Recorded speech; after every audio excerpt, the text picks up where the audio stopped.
हम पढ़ रहे हैं मादा जनन तंत्र। कल मैंने आपको यूट्रस का स्ट्रक्चर बताया, यूट्रस के डिफरेंट फेज बताई, प्रोलिफेरस फेज, प्रोजेशनल फेज और मेंस्ट्रुअल फेज। इसमें मैंने आपको दिखाया कि किस प्रकार से ब्लड कैपिलरीज जो है कॉइल रूप में बड़ी, उसमें जब दीवार का साइज़ बढ़ता है तो बड़ी होती है और जैसे ही दीवार रप्चर होती है तो वो छोटी हो जाती है। नेक्स्ट हमारा आज का ऑर्गन है vagina. This is vagina. Vagina के ऊपर आप देख रहे हो सर्विक्स,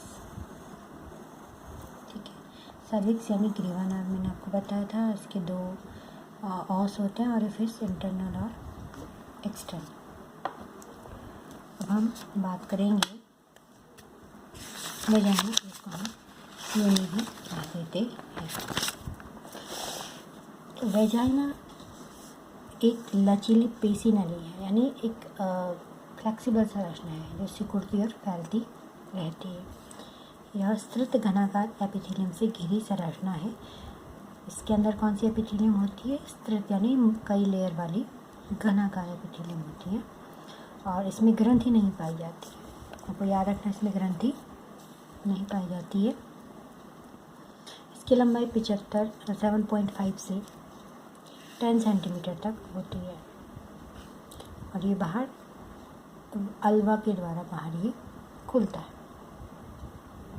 ठीक है। वेजाइना को अगर हम देखें तो इसकी जो आंतरिक परत है वो एक म्यूकस से ढकी होती है। म्यूकस यानी एक चिपचिपे पदार्थ से। तो ये म्यूकस आता कहाँ से? क्योंकि इसमें ग्रंथि तो होती नहीं है। ये म्यूकस जो है सर्विक्स से स्रावित होता है। अभी मैंने आपको बताया था ये सर्विक्स होता है। सर्विक्स की ग्रंथियों से जो म्यूकस स्रावित होता है वो इसको, वेजाइना को जो है चिपचिपा बनाए रखता है। क्यों इसकी आवश्यकता होती है म्यूकस की, हम अभी आगे पढ़ेंगे। नेक्स्ट वेरी इंपॉर्टेंट इसमें मैंने लिखा है कि वेजाइना की जो एपिथेलियल सेल होती है उसमें ग्लाइकोजन जमा होता है। It's very important. क्या जमा होता है वेजाइना में? ग्लाइकोजन।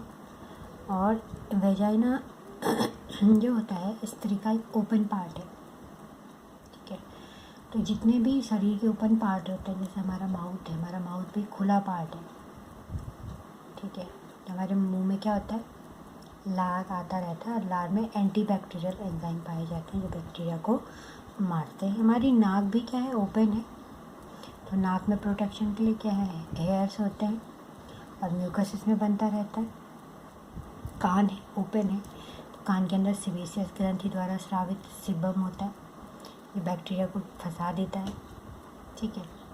इस पर जो बॉडी के ओपन पार्ट होते हैं उनकी सुरक्षा आवश्यक होती है, नहीं तो बैक्टीरिया वहाँ से बॉडी में एंटर कर जाइए। सेम वे वेजाइना में भी उसकी सुरक्षा की तरीका क्या होता है? इसमें लैक्टोबैसिलस जीवाणु पाए जाते हैं। अब आप कहोगे कि जीवाणु से बचाने के लिए इसमें जीवाणु क्यों पाए जाते हैं? ये जो लैक्टोबैसिलस जीवाणु होते हैं ये हमें हार्म नहीं पहुंचाते हैं। ये क्या करते हैं? ग्लाइकोजन से अनाक्सिस श्वसन कर एक अम्लीय पदार्थ बनाते हैं। एक ग्लाइकोजन से क्रिया करते हैं बैक्टीरिया, ठीक है।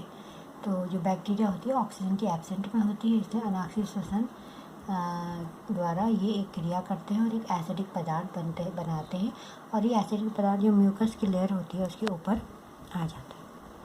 अब एसिडिक पदार्थ उत्पन्न होने से क्या होता है कि कोई भी बैक्टीरिया इसमें ग्रो नहीं कर पाता। इसका pH 4 से 5 के पास होता है, जिससे कोई बाहरी बैक्टीरिया इसमें ग्रो नहीं कर पाता है।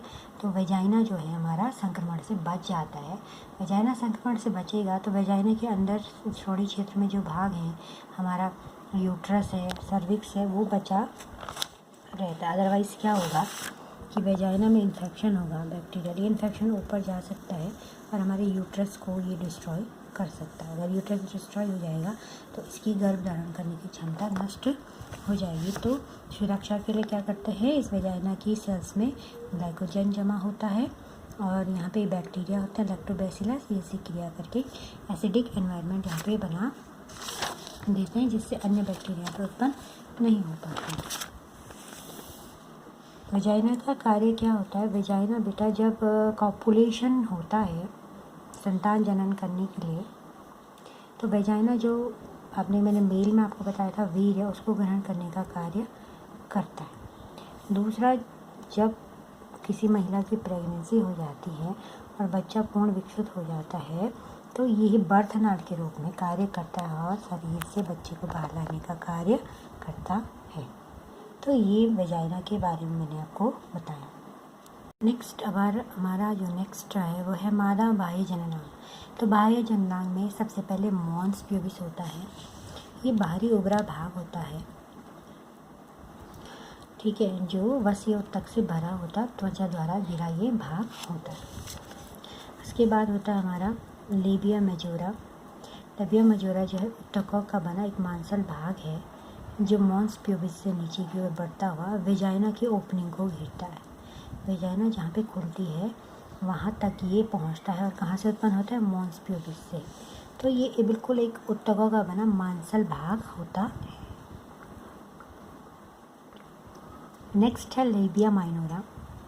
लेबिया माइनोरा ठीक लेबिया मेजोरा के नीचे होता है और ये भी जो है मांसल फोल्ड के रूप में होता है। ये सब बाह्य जननांग, ठीक है। हाइमेन क्या होता है, जो वेजाइना की ओपनिंग होती है, वेजाइना जहाँ से शरीर में बाहर खुलती है उस पर आंशिक रूप से एक झिल्ली घिरी होती है, वो एक झिल्ली से घिरा होता है जिसे हम हाइमेन कहते हैं। उसके बाद क्लिटोरिस एक छोटी उंगलीनुमा संरचना होती है जो ये लेबिया मेजोरा की जहाँ पे से लेबिया मेजोरा बनना शुरू होता है वहाँ पर ये स्थित होती है, ठीक है। तो ये बाह्य जननांग के बारे में मैंने आपको बताया। नेक्स्ट हमारा है स्तन ग्रंथि।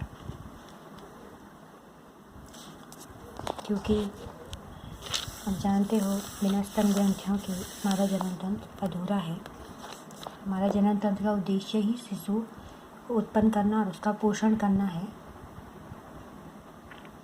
क्योंकि जो छोटे शिशु होते हैं वो कुछ खा नहीं सकते हैं सिवाय माँ के दूध के। तो ये जो स्तन ग्रंथि होती है नर में भी होती है लेकिन अक्रियाशील होती है, ठीक है। स्त्रियों में ये क्या होता है, ऑएस्ट्रोजन और प्रोजेस्टेरोन हार्मोन, दो हार्मोन आपको याद रखने हैं, ऑएस्ट्रोजन और प्रोजेस्टेरोन के कारण ये विकसित हो जाते हैं। विकसित होने में इनकी संरचना क्या, देखिए ये पसलियाँ हैं, रिब्स हैं। रिब्स के आगे मसल्स होती हैं। मसल्स के बाहर मेल के केस में केवल ये एपिडर्मिस त्वचा होगी, लेकिन फीमेल के केस में इसमें ये फैटी टिश्यू जमा हो जाते हैं।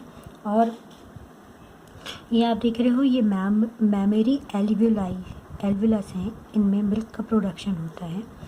और ये मैमरी डक्ट हैं, ये मैमरी डक्ट लैक्टिफेरस डक्ट में खुलती है और निप्पल के थ्रू ये बच्चे के सक करने पर ये बाहर निकलती हैं। और ये जो ऊपरी उभार है इसको हम एरियोला कहते हैं, जो निप्पल को घेरे होता है, ठीक है। तो ये विकसित किस हार्मोन के प्रभाव में होती है, ऑएस्ट्रोजन और प्रोजेस्टेरोन के प्रभाव में विकसित होती हैं। प्रत्येक स्तन में 15 से 20 लैक्टिफेरस डक्ट पाई जाती है। ये जो लैक्टिफेरस डक्ट है इनकी संख्या 15 से 20 होती है। एरियोला की सतह पे, ये जो एरियोला है ब्लैक कलर का, इसकी सतह पर बहुत सारी सीबेसियस ग्रंथि पाई जाती है जिन्हें एरियोलर ग्लैंड कहते हैं। कोई आपसे पूछ सकता है स्तन ग्रंथियाँ क्या हैं, तो ये मॉडिफाइड स्वेट ग्लैंड्स हैं। स्वेट ग्लैंड यानी पसीने की जो ग्रंथियाँ होती है वही मॉडिफाइड होके स्तन ग्रंथियाँ बनाती हैं।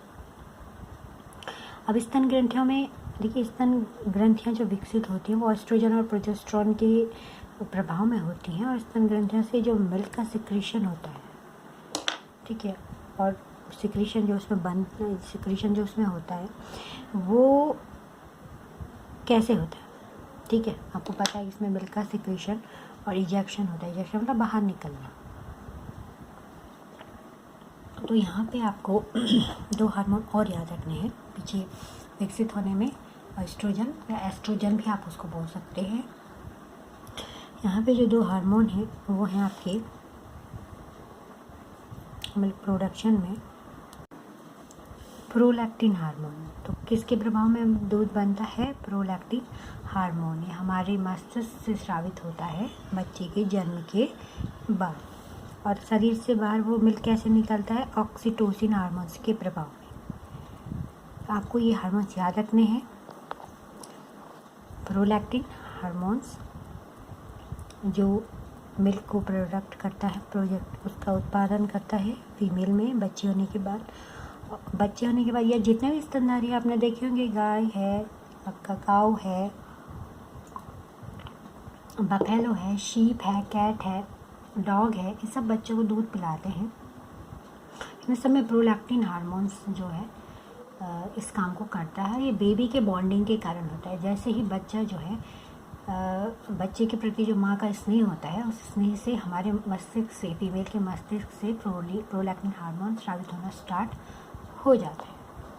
उसके बाद ऑक्सीटोसिन हार्मोन्स के प्रभाव में शरीर से मिल्क जो है, मिल्क ग्रंथियों से बाहर निकलना शुरू होता है। ठीक है,